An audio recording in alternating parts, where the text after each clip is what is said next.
bastardized. Bastardized. Dahil? Wala nang kontrol eh.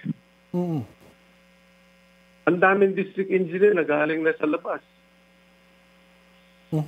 Paano yung mga veterano dyan? Tawawa yung mga veterano sa maraming matitino dyan sa DPWH.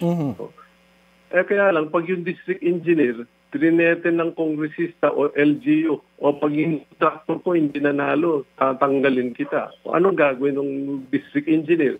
Dinikisaw-saw na rin. So may mga pinangalanan po kasi si PBBM na mga kontratista. 15 yun. Mabuti. Oo. Mabuti. Sa mga... Alam naman. Opo. Kilala niya yung mga yun eh. Kayo ba, sa panahon niya ba ay yung mga kontratistang ito ay lumutang din na nagkaroon ng problema?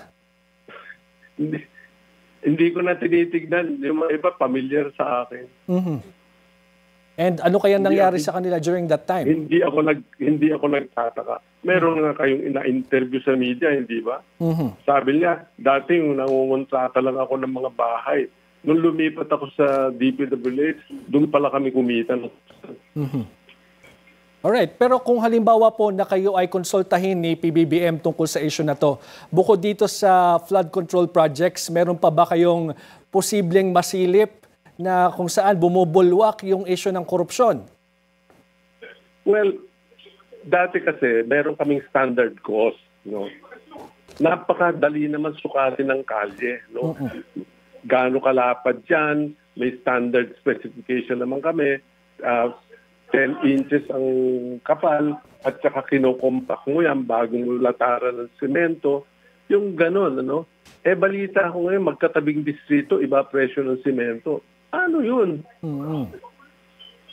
Alright. Kaya kami may standard cost dati, ina-analyze namin kada unit cost. Kaya pag nagtayo ka ng kalye, kung 6 meters yan, 1 kilometro, ayan ang standard cost mo dyan. Hindi ka dapat lumayo yan.